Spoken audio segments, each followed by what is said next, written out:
You're probably shitty at competitive Fortnite. That's why you're watching me. I am giving you 4 places not to land in competitive Fortnite to make you better, and you be the next PetaBot.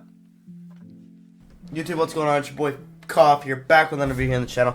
I'm a little bit sick. If I cough, if I yawn, if I fucking suck a little wiener in the middle of this video, that might happen, okay? First off, there are 3 ways that I am going to kind of rank and judge these POIs. Number 1, how much loot does it have? How much loot do these POIs have? Are they, you know, super high on loot, super low on loot? Number 2, fightability. How easy is it to fight at this POI? Can you get off fights easy? Is it hard to fight? Do you really need to know the POI before you can fight? No. Number 3. Number 3. Number 3 is position. Position on the map. How easy is it going to be to set up for search tags? How easy is it to not get beamed when leaving your POI? All these different things.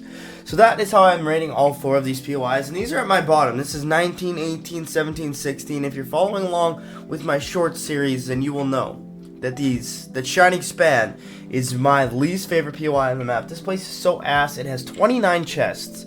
So on the loot scale, the 29 chests is not bad. It's not bad for a POI.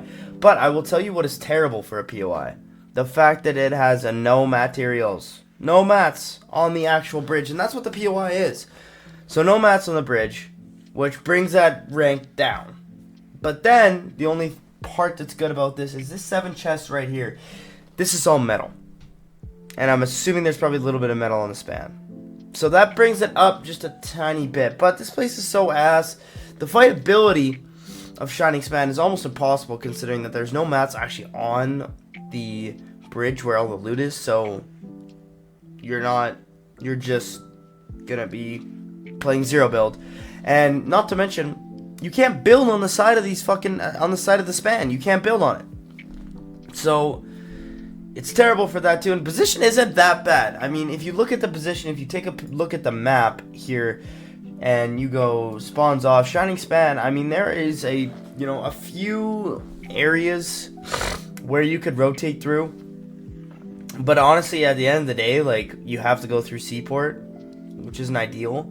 But it's pretty close to the middle of the map, I guess. So, I don't know, we'll give that a 6 out of 10. We'll give the fightability, I would say, a 3 out of 10. And we'll give the looting a 3 out of 10. So that kind of adds up to about a 4 out of 10. So Shining Span.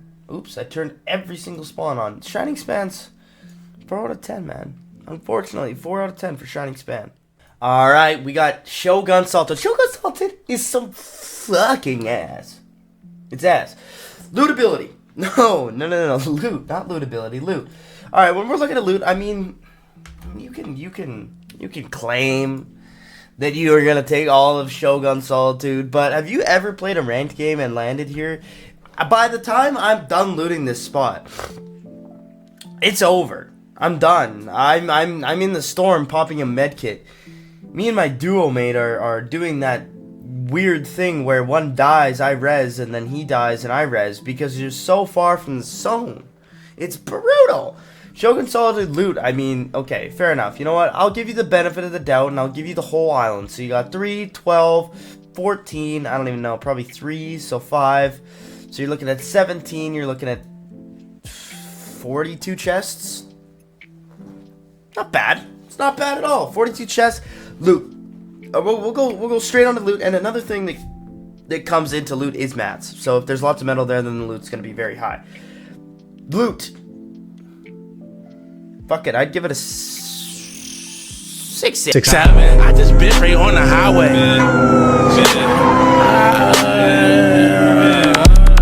And a half, probably 7.5. But then you go to a great stat like fightability, and then you look at the Japanese roofs and trying to fight on top of the roofs, and you can't build, and I just died. So that's not my fault, that's the game's fault. Fightability here is not terrible. I think I've landed here maybe once just to see it on my map, and then I fucked off, never landed here again. But this place is not very good. Fightability, I'll give it a 6. It's not terrible. But then you give the position a 0, like a 1. The position is what makes this so difficult, because this position has to go through not 1, not 2, not 3, not 4, not 5, but 6 POIs on the way to the middle of the map. I would consider that, okay, we'll say Foxy Floodgate's the middle of the map, so you have to go through 1, 2, 3, 4, 5, 6. I mean, maybe Hopeful Heights. We'll go 5. 5 POIs to get to the middle of the map. How are you getting from Shogun Solitude to Foxy Floodgate without going through Canyon Crossing? Without going on top of these mountains, without going below the mountains, without going, like, how are you getting there without a car and competitive? I have no clue. No idea. I have no idea. Not to mention teams at Canyon Crossing, teams at Mass Meadows, teams at Crime City, teams at Outlaw Oasis are probably going to come down and towards. We land at Mass Meadows and we set up here for search tags. So if you set up here for search tags, you're getting search tagged at Shogun Solitude. Unless you go up and then you're getting search tagged by the team that lands Crime City, I'm good. And then if you go here, you gotta fight us. And you don't want to fight me. I'm probably the best player ever. Alright, so the position gets a 0 or a 1. So at the end of the day, this POI gets like, what, the last one got a 4. I'd probably give this one a 5. I give it a 5. If you land here, it's not great. If you land here, it's not the end of the world, but it's pretty bad. Alright, so now we get to the POIs where they're not that bad. They're not great, but they're not that bad. Canyon Crossing is my 3rd least favorite POI, and the reason being for Canyon Crossing is the position. I mean, like, another, like, terrible position POI. It is this much better than Shogun Solitude. This much better. Not much better at all. And the reason being is because it's in between two mountains. It's called Canyon Crossing. So not only do you have to do that and run through all that bullshit and get tagged up to the 9 and all this crazy stuff, the only thing that's worth it is there is... Oh, I thought there was a black market in there. Okay, there's not then. It's not worth it. It is not worth it at all. Never mind. Alright, Canyon Crossing. First off, lootability. Nope, loot. So you're looking at 30 chests. 30 chests isn't bad. I think you're looking at a little bit of metal from this drop spot, and the reason being is just because I think some of the buildings are metal. I could be wrong. So we'll give loot like a 5 or a 4. Just because there's only 29 chests, and technically that's just as much as Shining Span, and this is a full-ass POI. So, mid, to say the least. Absolutely mid. Fightability. Fightability is interesting because you have the crossing, right? So if you fight on your side, it's not that bad. But getting third party from the other side is a very huge possibility. Or even getting across to the other side is impossible. Like, I've landed on one side and beamed the kid from across and died trying to get across because you just get sprayed. Which, fair enough. Fightability here is like a 3.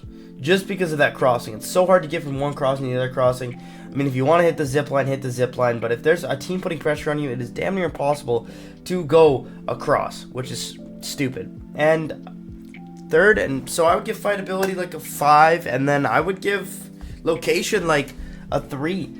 Just because you have to now go through Crime City, Mass Meadows, Foxy Floodgate. You're in the mountains. I mean, I guess that could be a good thing, could be a bad thing, depending on what you think. Shogun's too far. This place is like not as far, so you can run it. So I would give the position like a 4, just because it is far from the middle and it has mountains near it. But the mountains here could be used to your advantage, because now you can set up on the mountains, hit Mass Meadows with a good beam, or hit Shogun, or Hopeful Heights, or Crime City, or whatever. Last but definitely not least, I hate Foxy Floodgate, and I don't really have a reason to. Position is a 10. I mean, right in the middle of the map, position's a 10. There's no ifs, ands, or buts about it. Let's get that out of the way. The loot is 26 chests. So there's your problem right there. 26 chests at a POI is a little bit insane. And one thing I also don't like about it is it has the upper part where you need to get the loot from because there's no loot at this POI. It also has the lower part, which is hard to get to and is so easily beamed. Like, I used to land Crime City. I would drive a car onto Floxy Floodgate, and by the time that I looted RPOI uncontested, so hypothetically speaking, you're probably not going to be uncontested, but we were uncontested this time. You drive onto the bridge, and there's nobody there, and you just are able to wait for them to get out of their thing. They either come out here or here, and you beam them and kill them. Every single time, it's easy. Bucky, I don't know why you land here.